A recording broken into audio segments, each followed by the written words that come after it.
करीम सल्लल्लाहु अलैहि वसल्लम का फरमान है, अद्दुआ व सिलाहुल मोमिन, के दुआ मोमिन का हथियार है। इसलिए हम लोग कल रोज़ा रखें, आयत करीमा का विर्द करें, दुआओं का एहतमाम करें और बिला ज़रूरत हम सफ़र करने से गुरेज़ करें।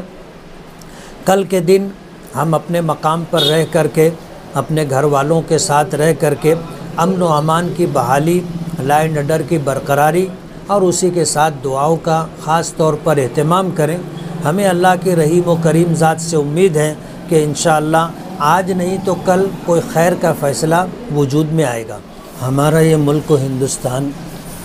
एक सेकुलर और जमहूरी मुल्क है,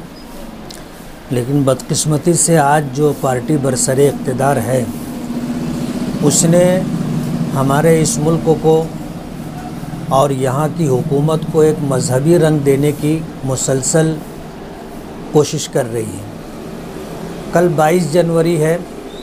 इसमें राम मंदिर का इफ्तिताह और राम मंदिर में जो है राम लला की मूर्ति की तनसीब का प्रोग्राम है और सरकारी सतह पर ये प्रोग्राम मनाया जा रहा है और सरकार ने इसके लिए पूरे मुल्क में छुट्टी भी डिक्लेयर की है, तातील का ऐलान किया है। बाबरी मस्जिद का क़ज़िया मुल्क की आज़ादी से पहले से था और मुल्क आज़ाद होने के बाद बाबरी मस्जिद में इशा की नमाज के बाद ताला लगा दिया गया और उसमें मूर्ति रख दी गई और ये ऐलान किया गया कि राम लला प्रकट हो गए हैं। उस वक्त से लेकर के बाबरी मस्जिद में नमाज़ों का सिलसिला बंद था और 6 दिसंबर 1992 को एक मुकम्मल साजिश के तहत बाबरी मस्जिद को शहीद कर दिया गया और बाबरी मस्जिद की शहादत में उस वक्त की जो बरसरे इक़्तिदार हुकूमत थी उसका पूरा हाथ था और बाबरी मस्जिद की शहादत ही राम मंदिर की तामीर का सबब बनी। अगर वहाँ पर बाबरी मस्जिद बाकी रहती तो वहाँ पर बाबरी मस्जिद की जगह पर मंदिर की तामीर मुमकिन नहीं थी। इसलिए पिछली हुकूमतें हो या आज की हुकूमत हो, बाबरी मस्जिद की शहादत और राम मंदिर की तामीर ये उनकी मिली जुली साजिश और इनका मिला जुला प्रोग्राम है। कल 22 जनवरी को सरकार ने छुट्टी डिक्लेयर की है और पूरे मुल्क में तशवीश का माहौल है और इस बात को लेकर के मुस्लिम समाज ख़ास तौर पर फ़िक्रमंद है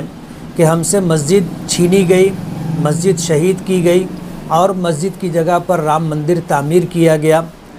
हमने इस बात का ऐलान किया था कि कोर्ट का जो भी फ़ैसला होगा उसे हम मंजूर करेंगे, जबकि कोर्ट से बाहर इस मसले को इस तरह निपटाने की कोशिश की गई कि आप बाबरी मस्जिद से दस्तबरदार हो जाएं और ये मस्जिद हमारे हवाले कर दें तो हम यहाँ पर जो है फिर मंदिर तामीर करेंगे। लेकिन तमाम मुस्लिम तंजीमों ने, जमीयत उलमाए हिंद, मुस्लिम पर्सनल लॉ बोर्ड और दीगर जो तंजीमें बाबरी मस्जिद का मुकदमा लड़ रही थीं, उन तमाम लोगों ने इस बात का ऐलान किया था कि हम मस्जिद से दस्तबरदार नहीं हो सकते। मस्जिद हमारी मिल्कियत नहीं है, मस्जिद के अल्लाह की मिल्कियत है और वक्फ़ की जो ज़मीनें होती हैं, जायदाद होती हैं, ना उसे ख़रीदा जा सकता है, ना उसे बेचा जा सकता है और न किसी को वक्फ़ के मकसद के ख़िलाफ़ दिया जा सकता है। इसलिए जमीयत उलमाए हिंद जो मुकदमा शुरू दिन से लड़ रही थी उसने ये ऐलान कर दिया था कि कोर्ट का जो भी फ़ैसला होगा उस फ़ैसले को हम मंजूर करेंगे और कोर्ट से बाहर किसी तरह की कोई मुसालिहत और कोई कंप्रोमाइज़ के लिए हम तैयार नहीं। इन हालात के पेश नज़र आज कल का दिन 22 जनवरी उम्मत मुस्लिमा को क्या करना चाहिए, एक पैगाम है जो जमीयत उलमा के एक ज़िम्मेदार की हैसियत से मैं देना चाहता हूँ। सबसे पहली बात तो ये है कि हमारे अकाबिरीन और ज़िम्मेदारों ने, ख़ास तौर पर जमीयत उलमा ने कोर्ट के फ़ैसले को कबूल करने का ऐलान किया था और उस फ़ैसले को पूरे मुल्क के मुसलमानों ने कबूल किया। अगरचे ये फ़ैसला हमारी उम्मीदों के बरख़िलाफ़ आया, लेकिन उसके साथ ही आज जब वहाँ पर राम मंदिर तामीर किया जा चुका है और कल की तारीख़ में उसका इफ्तिताह होना है, तो हम मुसलमानों को ख़ास तौर पर ये पैगाम देना चाहते हैं कि सब्र तहम्मुल का मुज़ाहरा करें, लाए निडर बरकरार रहे, इस बात की कोशिश करें। और शरई एतबार से अगर हमसे मुमकिन हो तो कल के दिन रोज़ा रखें, ज़िक्र व अज़कार का अहतमाम करें और ख़ास तौर पर दुआओं का अहतमाम करें, इसलिए कि दुआ मोमिन का हथियार है। हमने मामला जब सुप्रीम कोर्ट के फ़ैसले पर छोड़ दिया था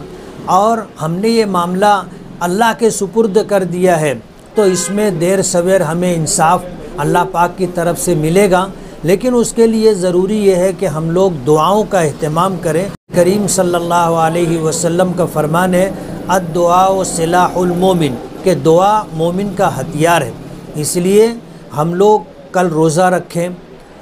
आयत करीमा का विर्द करें, दुआओं का अहतमाम करें और बिला ज़रूरत हम सफ़र करने से गुरेज़ करें।